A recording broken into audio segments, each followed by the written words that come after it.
Hey everyone, James Lynch here for Odds Checker US, taking a look at Saturday's main card fight at UFC 263 between Leon Edwards and Nate Diaz. And of course, UFC 263 going to be going down in Glendale, Arizona, and there's going to be fans this Saturday. Really excited for the card. The reason we wanted to focus on this fight is a couple reasons. It's a big fight, but also it's the first fight in UFC history where a main card fight is going to be 5 rounds. That's right. Usually we get a main event that is 5 rounds or a title fight that's 5 rounds. This main card fight is 5 rounds, and this fight was actually moved. This was supposed to take place earlier this year. Nate Diaz got an injury, so now we're seeing it here on this stacked UFC 263 card. Let's start first with Leon Edwards, 29 years old, 6'2" with a 74-inch reach, taking on Nate Diaz, who is 36 years old, 6 feet tall with a 76-inch reach. So Leon Edwards is going to be a little bit taller. Nate Diaz with the reach advantage, and Leon Edwards a lot younger there at 29 compared to 36. Now, Leon Edwards, the last time we saw him, unfortunate news what happened. He had that fight against Bilal Muhammad. I thought he looked pretty good early, but ended up the fight ended up being a no contest, I should say, because of a eye poke to Bilal Muhammad. That was Edwards' first fight since July of 2019, so Edwards had a long layoff in that one. I thought he looked good early on, but again, unfortunate news with the fight ending up with an eye poke. Of course, that was a late replacement fight for Leon Edwards. He was supposed to take on Hamzat Chimaev, which they've tried to book that fight a couple times.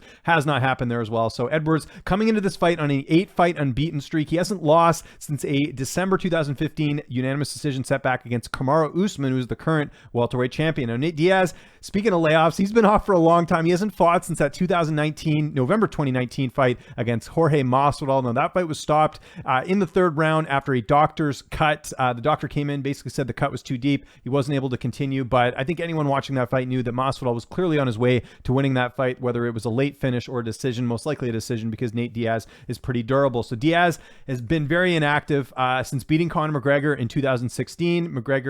Nate Diaz, I should say, has only fought 3 times. Now, he does have a win in between there. He got a really dominant win over Anthony Pettis back at UFC 241, but he's lost 2 of his last 3 fights. And like I mentioned, first fight since November of 2019. Now, I know there's been some questions about Nate Diaz in terms of him getting a cut open again. Of course, him and his brother Nick, they do take a lot of damage in their fights and they do get cut open easily. But as far as what I've been hearing, Nate Diaz has got that fixed up. So don't expect this fight to get an ending in doctor stoppage or having a doctor stoppage due to a cut, because I think Nate Diaz has sort of figured that out. So Leon Edwards, if you haven't looked at the odds right now, is a huge favorite. In fact, if all goes according to plan, if we're looking at the odds right now, Nate Diaz might close as the biggest underdog in his career. He's somewhere in the range of, plus 410.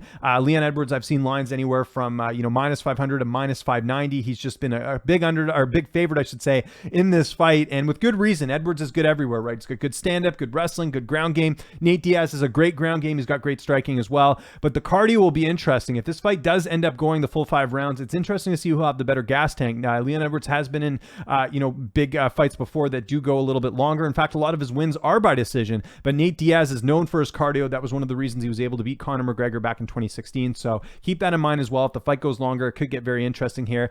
To me, though, the only way Nate Diaz can win this fight, I would think, is by submission. And Leon Edwards has never been submitted in his career. Nate Diaz may be able to wear him on the stand-up, but Nate Diaz doesn't have the type of power that I think could put away a Leon Edwards. Leon Edwards is very, very, very talented. He's not a guy who's going to go out there and get outstruck by Nate Diaz. So I think, to me, the only way Nate wins this fight is either by submission or maybe a close decision. But with what's at stake here for Leon Edwards, I mean, he has to win this fight if he wants to get a title shot here. He's on an 8-fight unbeaten streak. This is the last step. If he beats Nate Diaz, he's getting this title shot. And Dana White has pretty much said the same as well. If Nate Diaz wins, he will get the title shot. Of course, it looks like Colby Covington's going to be next for Kamaru Usman. So the winner of this fight will potentially fight the winner of that fight. That's what we're hearing right now. But again, I'm with the odds here. I like Leon Edwards in this fight. I'm not going to lay that much juice, in my opinion. I think that's way too steep for Leon Edwards, especially with Nate Diaz, who has been known to surprise. Remember, he was an underdog in the Anthony Pettis fight. He ended up coming through and getting the win there as well. So I would look more at the Leon Edwards by decision prop. Edwards has not finished a lot of his opponents. In fact, his last stoppage win was back in March of 2018.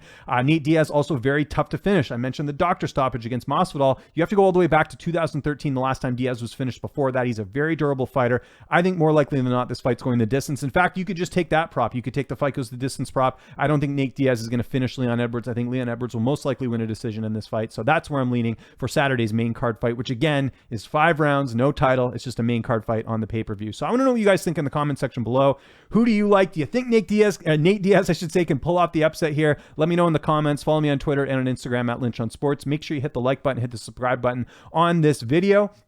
And also make sure to check out my breakdowns every single week here on the Odds Checker US channel, as well as my interviews. I am James Lynch. I'll see you next week, and thanks so much for watching.